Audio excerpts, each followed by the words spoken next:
nú ẹ̀ ká tó dé àdúgbò ọ̀rọ̀. Tẹ̀wọ́n wò bí Ọlọ́run ṣe ní agbára tó. Á dá ọmọ ológo, á fún bàbá tó yẹ pé akúṣẹ́ ni. Bí bàbá yẹn ṣe máa bọ́ ọmọ yẹn dàgbà tó máa fi di president kò ní mọ̀. Bí ìyá ẹ̀ ṣe máa tọ́ dàgbà ibi tó ti rówó tó máa fi lọ sí yunifásitì kò ní mọ̀. Á fún ẹlòmíì, á ṣàbí ọmọ tó máa bí 15 children. Ó lè jẹ́ abẹ́kàn ló ti máa jáde. Bẹ́ẹ̀ ni ẹlòmíì agídí ló máa fi wáyé kan tí ò ní rí. Ọmọ kan yìí náà ni o tí ò pé méjì tí à ń ṣọdún ẹ̀ lébi. Ẹ wá wò ó, àwọn tí wọ́n pè ní olóríṣà níbẹ̀rẹ̀ ìpèpè wa, àwọn ẹni Ọlọ́run wá fún ní ọgbọ́n àti òye pé ká wá ṣe ọdún tiẹ̀ tí à ń pè ní ọdún Elédùmarè. Ibù làwọn tó ń pẹ́ wọ́n ti ń ṣe ẹ̀sìn tó jẹ́ pé òjíṣẹ́ Ọlọ́run wọn ọ̀tẹ̀ ẹ̀ bà ronú pé àwọn gbọ́dọ̀ ṣe ọdún Elédùmarè. Ó ṣe wọ́n lọ́rùn bá ló ń sọ láì. Òmùgọ́dọ́gbọ́ Ọlọ́run ni. Ọgbọ́dọ̀ òmùgọ̀ Ọlọ́run ni. Ẹ̀yin members wa, ẹ má ẹ̀ka wọ́ọ̀rì wípé àwọn alágbára ìlú pọ̀ tí ìbáyé dá sí. Ibi tí ògo bá wà, tí ẹ̀kún bá ń gbé ògo yẹn jáde, alágbára kì í ìlú yìí bá dá sí o. Ọlọ́run ló máa ń bá a ṣe é, ló máa ń bá wọn ṣe é, ló bá wá ṣe tán, ló wá di ògo àgbáyé, alágbára ìlú òní nìkan níwọ̀n ẹ̀. Àwọn mẹ̀kúnnù tí ò lórúkọ yẹn, Ọlọ́run á fi wá gbé orúkọ wọn jáde. Nígbà tá a fẹ́ bẹ̀rẹ̀ ọdún yìí, kò sí àlọ́ bá fẹ́ bẹ̀rẹ̀ ọdún yìí nínú National Coordinating Council. Àyà àwọn leaders wa máa ń là gàràgà lọ́wọ́ ní ọdún Elédùmarè dé 21 days. Ìjọ tó kù bí ọ̀sẹ̀ kan tá a fẹ́ bẹ̀rẹ̀ ọdún yìí.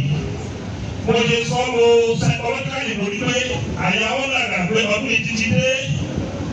Wọ́n á yẹ má wọlé. Ọlọ́run apá yìí ṣe ọdún yìí ní ìrọ̀rùn mú ọdún yìí tẹ̀lẹ̀ ní tẹ̀gbèsè. Òkú sí bàtẹ́ ṣe tẹ̀lẹ̀ gbèsè kí ṣùgbọ́n ọdún yìí á ti wá rọrùn ju ọdún tó ti pọ̀ lọ. Tí ẹ bá dẹ̀ wo prógámù yẹn nínú 21 days tí wà bẹ́ẹ̀ lòdù mẹ́rin àbí márùn-ún báyìí lọ. Gbogbo èyí tí àwọn ọmọ wa ń ṣe àti èyí tí mo wà ń dà àti èyí tí mi ò sí bẹ́ẹ̀. One of the best program of ọdún Elédùmarè fún ayé àtẹ̀wọ́. Àjọyọ̀ tí ọdún Elédùmarè, àwọn tó ń ṣe possession ní mainland àti island, the mainland local government and island local government, àwọn lápapọ̀ tó wọ́n ṣe possession yẹn. Èmi ò tí ì rí kọ́ wá àkàrà kọ́kọ́ tó láì rí o kọ́lẹ̀ ti dé fìlà sí. So kẹ́lẹ́ lè mọ̀ wípé ọdún yẹn grow sí ní every year. The only problem bá a ní nípa ọ̀dà yìí ni pé àrí venue tó ní space tí a ti lè fẹ́ ọdún yìí lójú. A lè fẹ́ ibi tá a bá ti ṣe tó máa face títì. Àrí space yẹn that's the problem tá a ní lọ́wọ́lọ́wọ́ báyìí. Wọ́n kò fẹ́ fi yé wípé ọdún yìí tó wá máa fi tó the next 3 to 5 years. Á di ọdún tí gbogbo ilẹ̀ Yorùbá máa ṣe. Ó lè predict a public holiday will be given to this festival, either 1 or 2 days public holiday. Ẹ̀rọ̀kọ́lẹ̀. Àwọn ọmọ tí mo bá yín sọ yìí àsọtẹ́lẹ̀ ni. Gbogbo àwọn ọmọ tó fi fún wa ní public holiday yìí bí eré ni.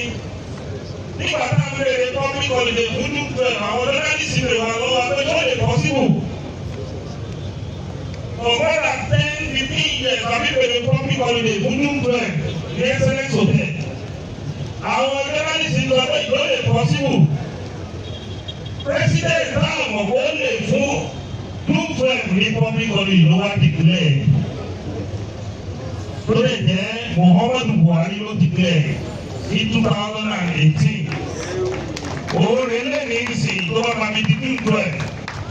Àkọ́kọ́ bẹ̀rẹ̀ ní àwọn state wa kọ́kọ́ bẹ̀rẹ̀ bíi 5 states nílẹ̀ Yorùbá ṣùgbọ́n nígbà tí àsìkò tó Muhammadu Buhari declare national public holiday gbogbo àwọn tó gbógun ta Abíọ́lá kò sí èyí tó lóògùn tó Abíọ́lá gbogbo àwọn tó ní kò ní dé orí ìtẹ́ ọ̀pọ̀lọpọ̀ wọn ló ti kú èyí tó wà láyé kò lórúkọ tó dára yìí tó gbogbo gbàtẹ́ ọ̀rọ̀ wà láyé yìí kó ṣe rere kó ṣòtítọ́ ẹni bá ṣòtítọ́ Elédùmarè máa ń dúró tì Elédùmarè nìkan òun Elédùmarè máa ń dúró tì gbogbo bẹ́ẹ̀ bá lè ṣe tó bá dáa tẹ̀lé bá wọ wọ́n á wẹ̀ yín o wọ́n á máa bú ẹ wọ́n á máa.